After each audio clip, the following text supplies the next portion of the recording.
case apresenta como a Richards escalou sua operação digital com o apoio da plataforma de e-commerce do OMS da Wake. A integração nativa das soluções possibilitou gestão inteligente dos pedidos, prateleira infinita e logística otimizada. O resultado foi o ganho de eficiência operacional, redução de custos e melhoria no SLA de entrega. Um exemplo prático de como tecnologia sustenta crescimento e performance no varejo.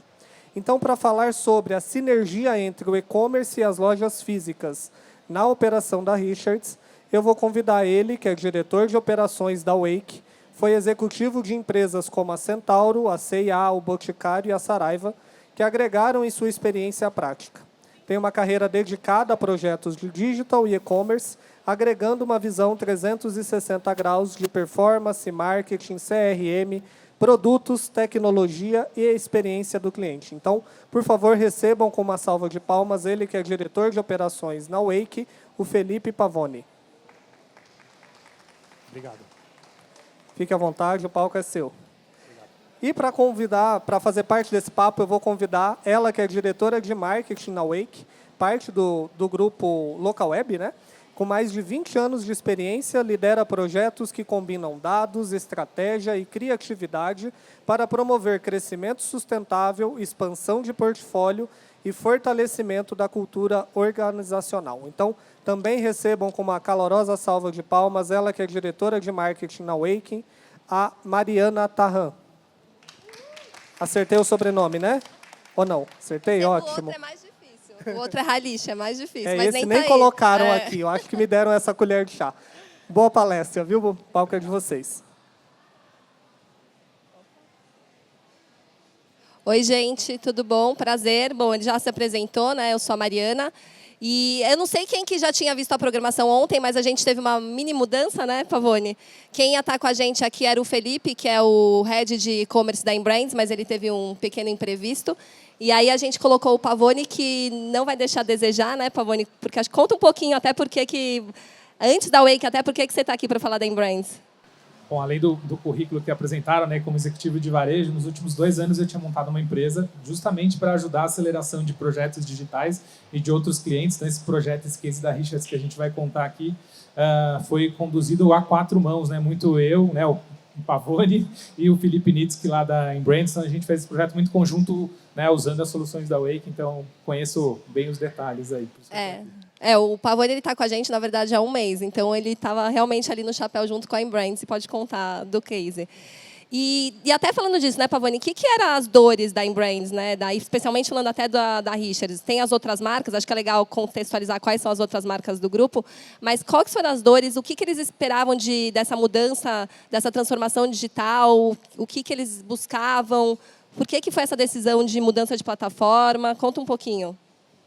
Bom, primeiro contextualizando o grupo Embrands, né? É um grupo aí que tem mais de 60 anos, né? Começou com a marca Elos, né? E aí foi agregando outras marcas nessa jornada deles de construção da Brand of Houses, que é o projeto olhando globalmente a estratégia do grupo, né? E hoje tem, além de Elos, Richards, Salinas, Bob Store e VR Collezione, que são as marcas do grupo. E qual foi, acho que, o motivo e por que inclusive, me contrataram para ajudar nesse projeto? Né? Tinha uma visão da solução que estava sendo usada que não entregava a possibilidade de escalar e não entregava os planos olhando para o ecossistema digital, né? E eles queriam simplesmente trocar de plataforma. Né? Então, foi com esse briefing que eu cheguei ali na Embrands. Mas, quando a gente foi olhar um pouco mais no detalhe e montou um pouco a estratégia do projeto, a gente identificou que tinha algumas dores que simplesmente trocando a plataforma só de e-commerce, você não ia resolver essas dores. Né? Quais eram as grandes dores lá? Eu tinha todo um gargalo na integração do catálogo de produtos. Né? Então, todo mundo que tem marca aqui e tem um catálogo e vários SKUs, tem que fazer lançamento, eles não conseguiam lançar isso a tempo, tinha muito produto que não ia para o ar. Né? E aí, do outro lado, quando esse produto já estava no ar, estava lá vendo, o cliente comprava e muitas vezes essa venda não integrava no tempo correto ou muitas vezes nem integrava no back-office para fazer todo o processo de fulfillment e entregar o produto na casa do cliente. Né? Então, olhando para essa principal dor, que a gente iniciou o projeto para resolver não só do ponto de vista de plataforma de e-commerce, mas olhar o ecossistema digital como um todo, do começo ao fim. E eu lembro na época da migração, foi uma decisão até né, da Inbrand junto com você de não mexer nos layouts, né, nem da Richards, mas também de nenhuma das outras marcas. E é uma questão que sempre é falada, né, que vamos mudar o layout para melhorar a eficiência. E por que vocês decidiram nessa migração continuar com o mesmo layout né, na antiga plataforma e com a Wake? Qual foi a estratégia e o porquê disso? Bom, quem acho que já passou por processo de migração aqui de plataforma, né, ou mesmo de tecnologia, qualquer sistema que a gente troca dentro da empresa, a gente sempre tem a dúvida se é a plataforma, a tecnologia que a gente adotou que vai entregar resultado, né? E aí, quando você pega um projeto onde você vai trocar a plataforma, vai colocar uma camada de omnicanalidade, você muda também o layout, cria toda uma nova experiência do consumidor, é bem desafiador você conseguir medir e saber quem trouxe cada uma das melhoras, cada um dos ganhos, né? Obviamente, eu já tive na cadeira de executivo do varejo e a gente sempre, cara, tem um projeto de migração, já vou resolver um monte de dor que eu tenho aqui, quero fazer tudo ao mesmo tempo. Então, refaz layout, né? Pensa de novo no customer experience do cliente, troca a plataforma, só que aí depois que migrou, você fala, e aí? Eu cresci X% de venda, eu perdi X% em tráfego orgânico, que são os KPIs que você vai olhar dentro de um projeto de migração. Como é que você distingue uma coisa da outra, né? Como é que você consegue validar se a tecnologia mesmo foi potencializadora disso? Aí eu sempre, como consultor ali, falo, cara, vamos primeiro migrar, e depois que a gente vai migrar, a gente vai entender o que deu certo, o que deu errado, o que a gente vai melhorar, e aí depois a gente pensa de novo no front-end, no customer experience. Então, é um padrão que eu sempre adotei em projeto, eu sempre recomendo para cliente, ou mesmo como executivo, para conseguir aí medir as coisas e saber o real efeito do que foi feito no projeto. E os resultados foram? Como foi de fato em números? Você lembra alguma coisa para... Lembro bem. Acho que, olhando globalmente como em brands, né, o e-commerce cresceu 50% de todo esse processo, não só de migração, tá? Então tem uma questão de olhar a estratégia, a omnicanalidade, até a gente vai falar um pouquinho mais aqui, mas o e-commerce como um todo foi um canal que alavancou ali mais de 50% num processo, num ciclo de vida de 2 anos. Aí tem outra coisa que também eu sempre falo, né? E-commerce ou decisão de plataforma tecnológica não é corrida de 100 metros, né? Eu estou olhando para ciclo de vida, eu tenho que olhar para ciclo de cliente. Então, olhando num ciclo de 2 anos, esse e-commerce cresceu mais de 50% quando a gente olha aí com o varejo sofrendo, né, para crescer ali no máximo double digit ali baixo. Então, foi um super resultado de um projeto que não foi só a migração de plataforma, mas foi todo um repensar da estratégia digital do grupo como um todo, tá? Você comentou aí da questão da omnicanalidade, né? Uma das frentes ali que era muito importante no projeto da Inbrands e da Richards era a questão do OMS, né? E aí junto com o Wake, né, com o nosso Wake OMS.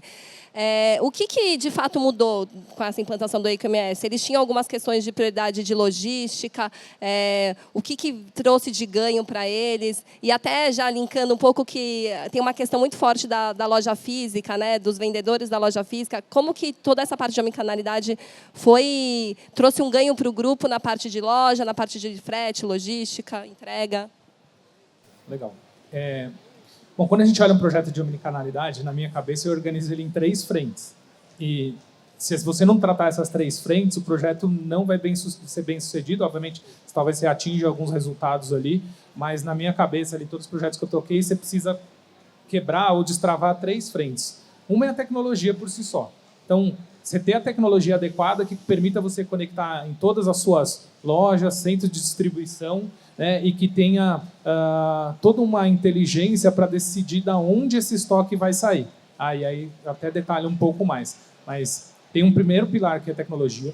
Tem um segundo, que é processo. Que muitas vezes, na maioria dos projetos que eu vejo, né, a gente sai fazendo, sai executando, né, e principalmente no varejo, que eu vivi a minha vida toda, a gente quer entregar, então a gente esquece de revisar o processo. E aí a gente troca a tecnologia, mas replica processos antigos que não estão otimizados, ou talvez não era só a tecnologia que tinha gargalo. Então, aproveitem o projeto de migração, revisão do stack de tecnologia para revisar os processos. E aí, o último pilar, que se você não tratar isso num projeto de omnicanalidade, ou mesmo de digital, você não vai entregar, parece óbvio, né? Mas muitos projetos acabam relegando, esquecem isso, é todo o time de pessoas. Porque no final do dia, né, você está falando de plugar o e-commerce, plugar o digital em todas as lojas físicas, ter solução de prateleira infinita, né, click and collect, ship from store, um monte de nome.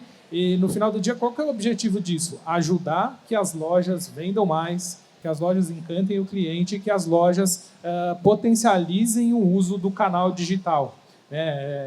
E muitas vezes a gente ouve que o e-commerce rouba o cliente da loja. Minha vida toda eu tinha essas discussões nas operações que eu tocava. Quem rouba o cliente da loja é o concorrente, não é o digital.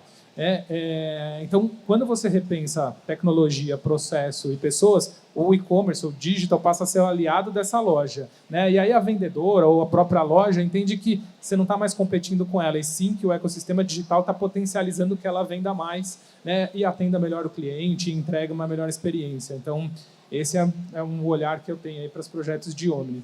Eu lembro até quando a gente foi gravar o case lá da Embrands, que a gente conversou com a gerente da loja, né? E ela falou que a questão, depois da implantação, tinha até aumentado o volume de vendas dela na loja física, porque muita gente comprava no e-commerce, mas ia lá trocar, né? E aí acabava comprando algum outro produto. Então, elas mesmas viam o projeto como uma boa experiência para a loja, né? Para o fluxo da loja.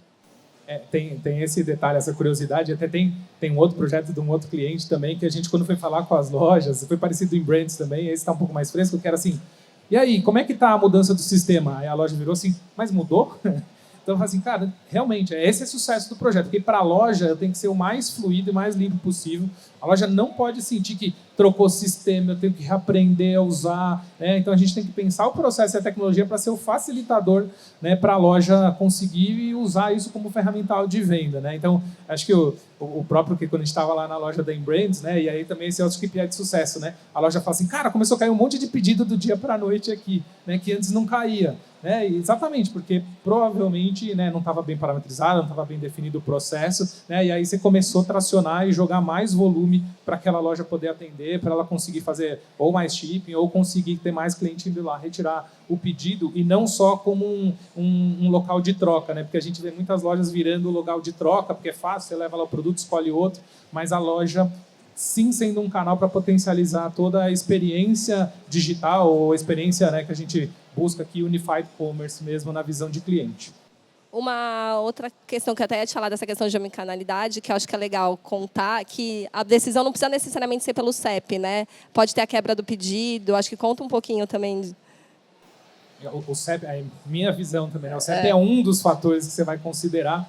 Normalmente a gente pensa, opa, vou pegar o CEP mais próximo da casa daquele cliente, manda esse pedido para essa loja separa e manda o pedido para a casa do cliente, vai entregar rápido, o cliente está super feliz. Sim, acho que tem um caso de sucesso aí, mas a gente tem que considerar outros fatores para essa tomada de decisão, e aí quando você fala de ter um MS com capacidade de ter uma heurística de decisão para onde mandar o pedido, você começa a ter outros gatilhos para decidir de onde você vai sair ou para onde você vai mandar aquele pick and packing para ser preparado aquele pedido. Então, por exemplo, eu tenho 2 lojas num range de 5 km do mesmo cliente. Legal. A loja A tem um alto giro de produtos e ela vai usar o último estoque daquele produto que eu tenho. Eu tenho uma loja que está a 5 km do cliente, vai ter o mesmo prazo de entrega, mas ela está ou super estocada ou o giro dela para aquele produto, aquela categoria mais baixa. Por que não mandar esse pedido para essa loja que talvez está com menos demanda lá? Então aí você começa a ter uma distribuição de estoque, consumo de estoque também mais inteligente, não só do ponto de vista de cliente, mas também do ponto de vista de operação. Você escolhe aonde faz mais sentido do ponto de vista de SLA de entrega, mas também de giro de estoque, de margem de produto e de saudabilidade do estoque da loja. Legal. E aí outro tema que é sempre o temor dos varejistas numa migração de plataforma é a Black Friday, né? E no caso da Richards, eles migrando de plataforma tiveram até crescimento, né, ano contra ano, acho que se não me engano de 18%. Aconteceu tudo tranquilo. O que você tem para contar desse momento ano versus ano na Black Friday? Tudo tranquilo quando a gente vê que cresceu 18%, né? Mas antes da Black Friday é super tenso ali. Principalmente porque teve toda essa estratégia de revisão e de migração de plataforma, né? O que deu muito certo e o que a gente aprendeu com o projeto. Acho que deu muito certo a gente tomar a decisão de colocar uma solução nova no ar que resolvia as dores da operação, e não simplesmente porque eu escolhi a plataforma A, escolhi a solução B. Então, assim, quando a gente subiu a nova operação para dentro da empresa, você tinha resolvido ou sanado a grande maioria das dores ali, dos problemas reais que ela tinha, né? Então, o que isso trouxe de potencial? Como isso se relaciona ali na venda, nos 18% de crescimento? Legal, eu tirei um monte de gargalo antes, seja de integração de estoque, de produto que não ficava disponível para venda, de loja que não participava da omnicanalidade, simplesmente, né, parece fácil, mas com a nova operação, né? Então, esse acho que é o primeiro ponto que destravou essa venda.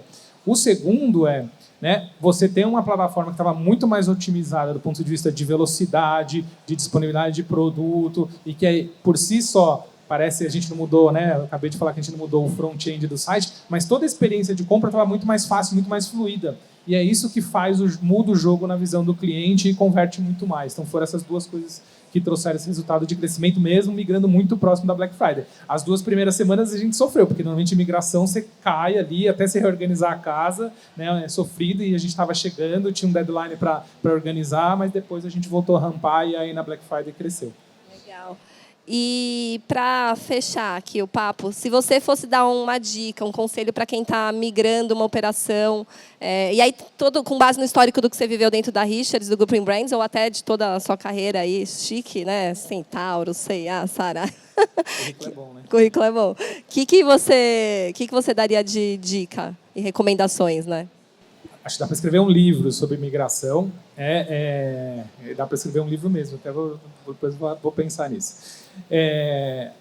Acho que, quais são as dicas? Algumas coisas, alguns aprendizados. Eu fiz algumas migrações como executivo e também como consultoria e agora como Wake, né? Porque não é toda hora que está nascendo marca nova, então a gente acaba trabalhando muito migração. Aí, primeiro, quando você está na cadeira de decisor ou de influenciar essa decisão para onde você vai, né, e qual ferramenta que você vai adotar, acho que a primeira não vai adotar porque está todo mundo usando, isso eu vi muito, é muito comum no mercado.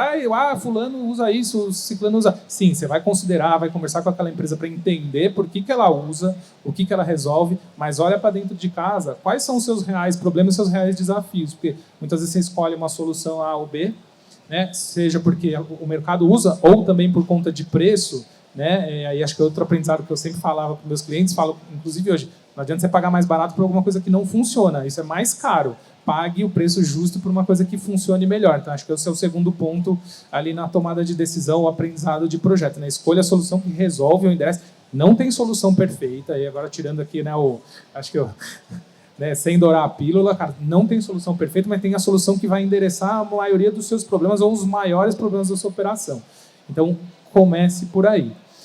E aí, acho que o último ponto de novo, muita gente já fez migração é algo que acontece, todo mundo tem medo de fazer migração, porque o projeto dá um monte de problema, né?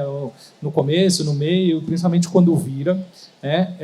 Então, se prepare para essa jornada, mesmo se dedique muito ao projeto, mas, no final do dia, tem um playbook de migração que dá para ser feito, né? E aí, hoje, na Wake, eu brinco muito com os meus times. Eu já chutei esse número, eles me falaram até que eu estava chutando baixo. 90% dos projetos, eu tenho 90% das mesmas atividades. Projetos de migração. Então, eu tenho que olhar para a base de clientes, eu tenho que olhar para toda a estrutura de SEO, eu tenho que estudar, eu tenho que olhar o catálogo de produto, como é que ele está indexado, eu tenho que construir os redirects. Tem um playbook de migração, parece bobo, mas, cara, você vai repetir essa atividade em todos os projetos.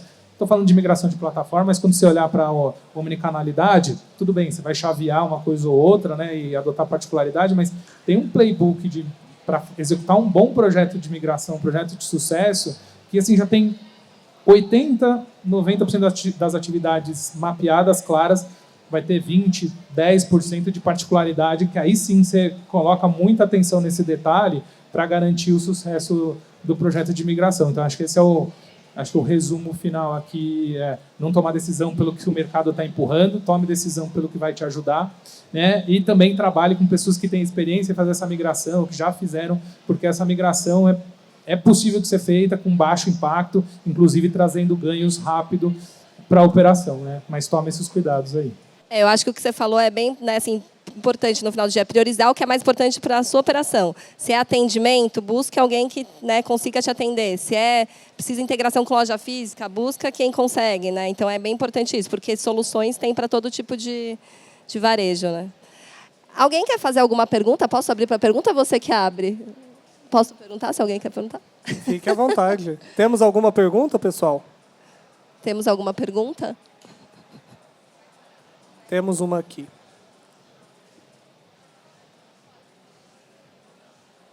Não ouvi, acho que puder pôr. Qual é a plataforma, é isso? Hoje o Grupo Inbrands está 100% usando a plataforma da Wake, tanto de e-commerce como OMS, omnicanalidade, para todas as marcas. Não, eu era a parte de consultoria estratégica do projeto, eu fui contratada para realmente desenhar. E todo projeto de migração, acho que a gente não falou, você vai ter o desenvolvedor, você vai ter a agência, você vai ter a plataforma. Então, eu antes organizava isso do ponto de vista como uma consultoria estratégica para o negócio, né? Acho que o projeto foi bem sucedido, a Wake me puxou, hoje eu estruturei isso dentro da Wake. Agora, para os clientes que estão vindo para a Wake, a gente acaba colocando essa camada que a gente chama de Professional Services para garantir a execução de um bom projeto de migração e implantação, né, e o sucesso do cliente. Eu vou falar de um jeito mais bonitinho. A Inbrands era o cliente da Wake. O head de operações, o head do e-commerce era um outro Felipe. Ele teve um imprevisto. Acho que no comecinho você não estava, que eu comentei. E o Felipe era a pessoa que estava implantando junto com a Inbrands. Ele era um parceiro da Wake. Quem contratou ele foi a Inbrands. Só que ele é tão bom que a gente trouxe ele para ser diretor de operações da Wake, entendeu? E agora ele cuida de todos os clientes que entram na Wake. É verdade, gente, não é? Eu já ganhei meu dia. Só mais uma pergunta. Como que vocês resolvem, ou como que melhorou a questão de quebra de estoque dentro das lojas com vocês? Essa pergunta é ótima, porque quando a gente fala de Omni, a gente fala, legal, tem mais estoque disponível para venda, aí você vende um monte de coisa e que você não consegue atender o cliente. Então, o que a gente desenhou e redesenhou como processo, né? Na camada de omnicanalidade, e ruptura de estoque sempre vai acontecer. Todo varejo que eu trabalhei, moda, artigo esportivo, né? Um pouco mais, um pouco menos, então você sempre vai ter que tratar a ruptura. A gente criou alguns processos, e a própria ferramenta permite que a gente faça isso, de operação de change seller, né? O que é o change seller? Legal, caiu meu pedido para a loja do Shopping Morumbi. A loja do Shopping Morumbi foi ver, era minha última peça, ela está com um defeito. E aí, eu cancelo esse pedido? Não. Eu transfiro para a loja mais próxima que atende o mesmo SLA do cliente, né, de tempo de entrega e qualidade do estoque do produto, e a outra loja vai conseguir atender de maneira transparente para o cliente. Legal. Rodei o change seller, não consigo atender o pedido de uma maneira só porque o cliente comprou 3 peças. A gente tem o split de pedido. Então, legal, a loja do Shopping Morumbi vai atender 2 itens, porque ela tem esses 2 itens estão prontos e ela já vai despachar para o cliente, e o terceiro ela vai splitar e jogar para a loja do Shopping Ibirapuera, né, para ela conseguir atender. Então, a gente conseguiu diminuir uma ruptura que chegava a bater 10% ali na operação de Inbrands, tá? E aí para rodar isso na casa de 4, 5. E aí tem um pedaço que a tecnologia não resolve, que é a acuracidade do estoque que está lá na loja, que o sistema não entrega, mas aí por isso que eu falei, você tem que olhar processo, fazer inventário, né? Mas toda essa camada de inteligência, de onde você manda o estoque, se você troca o pedido de uma loja para outra, splita, isso não existia e a gente conseguiu entregar no projeto. Né? Felipe, Mari, vocês estão com fome? Porque é a última palestra, então a gente pode ir embora, já quebramos o gelo com 3 perguntas, né? Se a gente quiser ficar aqui o almoço inteiro. Temos mais alguma pergunta, pessoal? Todo mundo com fome, né? Então, vou subir aí no palco. Eu acho que hoje, nessa manhã aqui, a gente viu muita solução que, para quem é offline, para quem é tanto varejo quanto indústria, o e-commerce veio com uma solução que deu resultado também para o lado offline da história. Eu acho que é o mais interessante que a gente teve aqui nessa manhã hoje. Com certeza, o que vocês trouxeram aqui de exemplo é um desses casos de como o digital ajuda ao varejo offline, à indústria, a digitalizar processos e a melhorar processos. Bem, pessoal, então, vou pedir uma salva de palmas para os dois.